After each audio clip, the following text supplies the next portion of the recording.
Hello, I'm Monica Bessam, and this is my final presentation and teaching lesson based off of and inspired by Julian Lim's Porous Borders.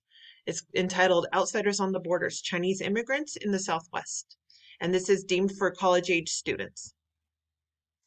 We are going to first look at the New Mexico Chinese diaspora, and we are going to go over some of these glossary terms, as well as looking at this map and seeing the density of the population that is mostly here in the West. And here's the link from a UNM student who did a great presentation and links most of these maps as well, and El Paso and the Chinatown that was created there of the 1880s. So this really shows us that they were here. The Chinese population was here in the West very early on, and they even immersed themselves into the New Mexico culture. Here is that YouTube video from that fellow student. And we're going to look at a who, where, when, and why. Using the Porous Borders by Julian Lim to see the foundation of diversity, especially in the Chinese immigrant, how they were an integral part of the border towns, their hard work, and the labor that migrated into communities. Also the displace of when they were deemed illegal to both the United States and Mexico. Julian Lim describes the borders and the people there, the uncommon knowledge that there were Chinese immigrants that were immersed and even spoke Spanish. Here is a quote from the book. To counter this growing depopulation, Mexican elites debated the desirability of Chinese immigrant labor, small but significant numbers of which had been imported into Mexico beginning in the 1860s. The diplomatic officials Matthias Romero pushed for recruiting Chinese colonists as early as 1875, which our earliest record in New Mexico is in the 1880s. Pointing to the great population of that vast empire, the fact that many of them are agriculturists, the relatively low wages they earn, and the proximity of our coast to Asia. It also helped that the Chinese, according to Romero, bore a comfortable resemblance to the original race of our Indians. This is not an idle dream, he continued. Chinese immigration has been going on for years, and wherever it has occurred prudently, the results have been favorable. For elites fashioning Mexico's modernization in the United States, one of the places in which Chinese immigration had occurred prudently and with favorable results, provided a tempting model. Indeed, some insisted on adopting American economic ways, expertise, and technology, rationalizing that by Americanizing ourselves, we Mexicanize ourselves more and more. Supposedly docile, cheap, and exploitable, the Chinese were thus pinned as ideal for the railroad workforce in Mexico as well. And large numbers of Chinese already in the southwestern United States were recruited by the Mexican Central to build the railroad linking Ciudad Juarez to Mexico City. Governor Terrazas may have driven the first spike in Juarez in 1881, but once the ceremonies were over, it took the work of imported laborers, including large numbers of Chinese, to finish the railroad over 3 years later. Page 53. I have also included the Chinese Exclusion Act of 1882. This halted all Chinese immigration from entering. Also, what does the transcript read about those that are already here? This would be part of our lesson plan for some group work to go ahead and read this document and decipher information about it. Also, in the previous YouTube video that our local UNM student provided, there is a map of Deming, and it shows the different Chinese businesses and the way they were described. Also, there is in that article how they spoke about them being great agriculturalists. There is an article that was provided to the Santa Fe New Mexican that talked about an oasis in the desert, and it was a family farm in Deming that made a beautiful oasis. So here are some supporting resources we're going to use. So based off of some of that, we're going to use our Making the Chinese Mexican Global Migration, Chapter 4, the first anti-Chinese campaign in the revolution. Here's an excerpt from page 105. Far from provoking moral outrage, the massacre at Torreon sparked more anti-Chinese violence throughout Mexico. In the first year of the revolution, Mexican rebels and unknown individuals killed 324 Chinese residents. Murders of Chinese in Mexico continued throughout the nation, especially in large cities by 1919. Anti-Chinese fervor had contributed to the deaths of 129 Chinese in Mexico City and 373 in Piedras Negras. Coahuila. These deaths did not occur in isolation. They resulted from the culmination of a nationalistic campaign that played on the anxieties that Mexicans harbored about their own economic security, their racial integrity, and their role in the revolutionary project. that the rhetoric of the xenophobia, which is another glossary term we would go over, inspired nationalism and would ultimately lead to bloodshed, should have come as no surprise to anyone observing it. In Sonora, the cauldron of revolutionary violence was stirred most vehemently by José María Arana, a Magdalena schoolteacher and businessman. Arana and his followers shared a commitment to imposing and sustaining an anti-Chinese rhetoric based on racial ideals that subsume insidiously women's political equality. The anti-Chinista spurred the passage of draconian labor, public hygiene, and marriage laws to enforce them with brutal vigilantism. The anti-Chinese ferocity in Sonora came to violent fruition under unrelenting political pressure from these anti-Chinistas and their supporters.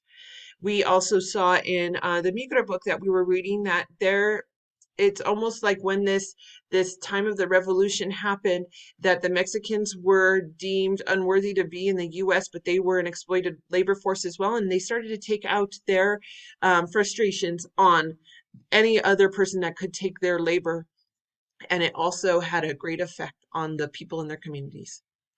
One of our other resources is the Young Elliott Alienation, Chinese Migration in the America from the Coolie era through World War II. In 1906, King wrote to President Roosevelt, lauding him for his intervention on behalf of Chinese merchants, diplomats, and students during the 1905 boycott of U.S. goods, but also criticizing the harsh enforcement of the Exclusion Act. As King put it, the future historian will marvel why the enlightened American, who perm its the free dumping of the riffraff and offscouring of Europe, who welcomes the assisted immigration of European paupers and criminals, should single out the Chinese for exclusion. King pointedly condemned the United States not for excluding poor people and criminals, but for lumping all Chinese together as an undesirable class. This is very pointed that King would write this because they were a very self-reliant community, and we will see that in the article provided by the UNM student, that they created chop suey restaurants, and they realized what they could do is all help build each other up and create a community to lean in on each other. And we still see that in many Chinese communities that are still standing in San Francisco and places like that, in Las Vegas, places that they have become incredibly successful. And that is kind of their cultural heritage, to lean in and build up. Some of the learning tools that we will use is a packet that would be distributed at the start of the week with fact sheets of the timeline and previous history leading up to the Chinese immigration, some of the history of maybe the Chinese cultural in China and the education system. As we saw in the UNM video, they will also discuss how they sent their students back oftentimes to learn, as well as to write down their genealogy, tracing them back to China. And then we have maps of borders to be colored, signifying the timeline of where the border lines continue to shift. A word search with glossary terms after reading sources. And making a unity dish would be a classroom activity I would like to do. Either some sort of fried rice, which I think would be great if we could all bring an ingredient from our own culture, or a sauce from our own culture. Once we kind of figure out if we are from same cultures, we may grow up in different regions and have our own traditions. And by doing this, we might see that a lot of it is commonality. And I think this would be a great end to this source. Watching the nation develop to better understand the border in perspective to the timeline. So this is a great tool that is provided to us from the American territorial expansion. And it just kind of shows us that this was not always America. And we kind of need that reality check that these people were not foreigners. They were not, not only the Chinese, but the Mexicans, that we are a growing nation and that this nation continually changed. I will let this go for a minute so that we can move on. So my teaching objective and my student goals would be the ability to identify the ethnic groups in the West. I think oftentimes students have this idea that it was just the Native Americans and the white settlers, and we need kind of a reality check to who else was in this region, or also just a refresher of who was in this region at what timeline. We need a recognition of the disproportional treatment of the Chinese, and that it was unlike anybody else because they were not indentured slaves. They were free people that were hired as a labor source. And that's why I think there was such a competition with the Mexican labor force. We also are going to look at the Exclusion Act and the core understanding of what it meant and how it took away people that had grown up here. I mean, in the UNM film, the first Chinese, some of the first successful Chinese businesses here, the people were already born in the US, and they had to carry documentation that showed their lineage basically to account for who they were and how they could be here, and also that their land was taken away from them. They purchased their land legally and rightfully, and they were no longer accepted here. We're also going to look at the ability to explain and define terms such as diaspora. We're going to go over xenophobia, or Chinistas, some of the Spanglish that we're going to come against. And then we're going to make that completing dish, the unity dish, to convey that each person is responsible for a small part of the dish, but all people make the dish delicious and unique. And I think this is a time to reassemble in our own history what makes us special and wonderful and unique, that our families have been created over all these generations, and kind of look back at this history and see where we came from and maybe what pattern our families ended up here as a blessing to ourselves. Also, in this teaching objective, I would like to discuss the way I would grade this would be participation. We're going to do group work, we're going to do individual work, and we're going to analyze the readings and see how that the readings um, impact us in what we think. And I don't think this is a linear grading system, but more of a rubric system of analyzing, finding resources, doing some additional legwork.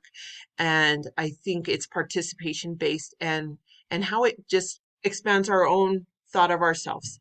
So thank you so much for this opportunity, and I hope that I hit all the points. Thank you.